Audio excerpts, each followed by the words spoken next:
What if I told you that your most private thoughts were once a battlefield for the US government? For 20 years, the CIA operated a top-secret program to find the master key to the human mind. Not to help it, but to shatter it completely. They drugged unsuspecting scientists, wiped the memories of mothers, and spent years telling children they were nothing until they believed it. This isn't a shadow of a dream, it's a forensic reality. This is Project MKUltra, the architecture of absolute control. Imagine waking up in a room with no windows, no clock, and no memory of how you got there. You try to remember your name, but it feels like a word written in sand, washed away by a rising tide. You try to remember your children's faces, but all you see are gray blurs. You aren't in a prison, and you aren't a soldier captured behind enemy lines. You are a citizen. You are a mother, a student, a neighbor. But to the men watching you through the two-way mirror, you have ceased to be a person. You are now a research object. You are a blank slate. This is not a fever dream or a dystopian novel. This was the reality of Project MKUltra, the most ambitious, illegal, and haunting psychological warfare program in the history of the United States. For 20 years, the Central Intelligence Agency operated under a terrifying premise that the human soul could be systematically murdered, the mind wiped clean, and a new personality programmed in its place. They called it brain warfare. We call it the architecture of absolute control. The story begins in the early 1950s, in the shadow of the Cold War. The American intelligence community was paralyzed by a new kind of fear. Soldiers returning from the Korean War were coming home different, denouncing their country, praising their captors, appearing almost robotic. The CIA's director, Alan Dulles, became convinced that the Soviets and the Chinese had discovered a master key to the human mind. He believed the West was falling behind in a race more important than the nuclear one, the race for the inner space of the human psyche. On April 13th, 1953, Dulles signed a document that authorized a program so sensitive it was exempted from all standard government oversight. It was headed by a man named Sidney Gottlieb. History remembers him as the poisoner-in-chief. Gottlieb was a chemist with a club foot who raised goats and lived in a simple cabin. But within the walls of the CIA, he was a god with a checkbook that never ran dry. He had one mission: to find a way to break a human being so completely that they could be rebuilt as a puppet. Gottlieb's first obsession was a new, mysterious substance arriving from a laboratory in Switzerland, LSD-25. At the time, almost no one knew what it was.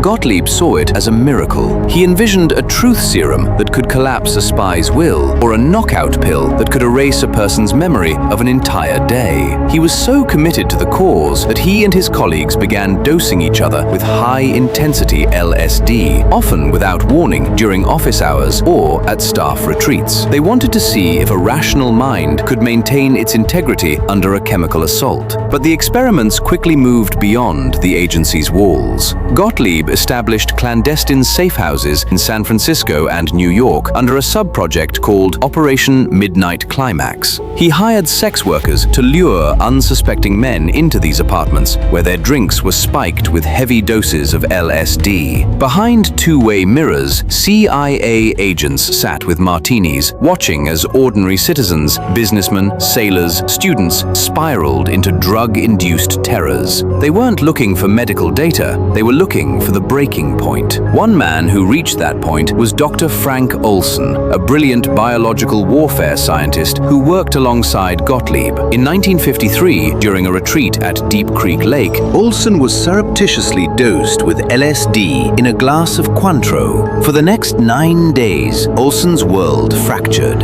He became paranoid, jittery, and told his wife he had made a terrible mistake. The CIA flew him to New York to see a psychiatrist who was secretly on the agency's payroll. On the night of November 28th, Olson allegedly crashed through the closed window of his 13th floor hotel room at the Statler Hotel, falling to his death in his underwear. For 20 years, the government told his family it was tragic suicide caused by work stress. It wasn't until the 1970s that the drugging was revealed. And it wasn't until 1994, when Olson's son exhumed his father's body, that a forensic pathologist found a suspicious bruise on Olson's temple, evidence that he had been struck in the head before he ever hit the glass. The message was clear. In the world of MKUltra, there were no colleagues, only subjects and liabilities. As Gottlieb's chemical experiments expanded, he looked for a way to automate the destruction of the mind. He found his partner in Dr. Donald Ewan Cameron, one of the most respected psychiatrists in the world. Cameron operated the Allen Memorial Institute in Montreal, and his theory was as brutal as it was simple: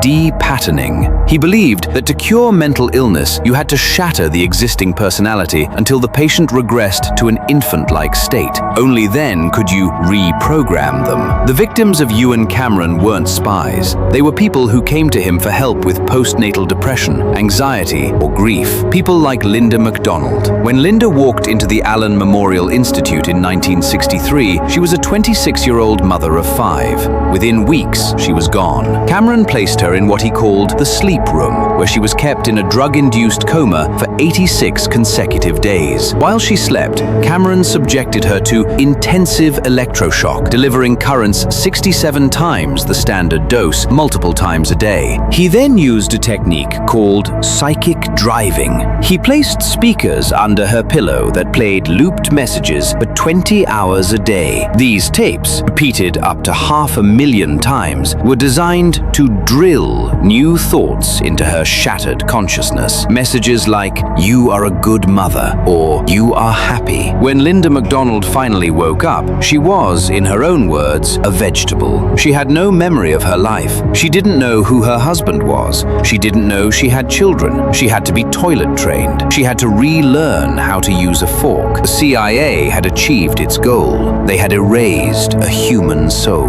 But they hadn't found a way to put a new one back in. Linda was left as a ghost in her own body, a victim of a war she never knew she was fighting. But the most disturbing chapter of this program was reserved for those who had the least defense. In the deeper, darker sub-projects of MKUltra, researchers turned their eyes toward children. At Bellevue Hospital in New York, Dr. Loretta Bender experimented with electroshock on children as young as 6, some of whom were diagnosed with autistic schizophrenia. Witnesses described the children shaking violently, twisting and turning under the treatments. One boy, after 20 sessions, transitioned from a shy, withdrawn child to a violent aggressor who would eventually grow up to be convicted as a multiple murderer. In the survivors' testimonies that emerged decades later, a chilling pattern appeared, a protocol designed to strip a child of their name and replace it with a number. One woman recalled being called Zero as a young child. She remembered being kept in isolation, subjected to the same auditory looping that Cameron used in Montreal. Day after day, a voice played through the walls. "You are nobody. You are nothing. The American dream is gone." This was the Zero Protocol, a systematic attempt to identify the punishment and reward systems of the developing brain. Some records speak of a number 6 who died of an epileptic fit after a full day of electrodes being probed into the brain. Another child, Lizzie, reportedly died after being dropped. Her final words were,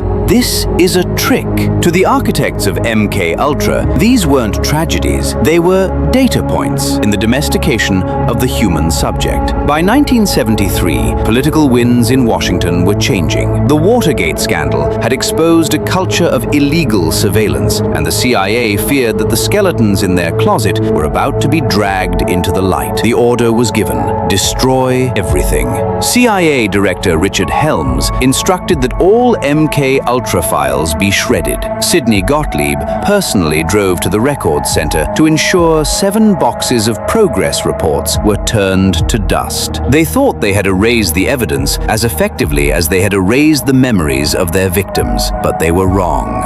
A few thousand financial documents had been misfiled in a budget office and survived the purge. In 1977, these papers surfaced, revealing a network of 149 sub-projects involving 80 institutions, universities, hospitals, and prisons across the continent. The public was horrified, but for many of the victims, the revelation came too late. The damage was permanent. The identities were gone. The true chilling nature of MKUltra, however, isn't just what happened in the past. It's what happened to the research. The CIA concluded that while they couldn't create a Manchurian candidate who could be programmed like a computer, they had mastered something else: learned helplessness. They learned that if you subject a human being to enough unpredictable pain, sensory deprivation, and isolation, the mind eventually surrenders. It stops fighting. It stops thinking. This knowledge didn't vanish when the program was officially shut down. It evolved. It was codified in the CIA's 1963 Kubok Manual, a guide for special interrogations. And decades later, following the 9/11 attacks, the lineage of MKUltra re-emerged in the black sites and detention centers at Guantanamo Bay. The enhanced interrogation techniques,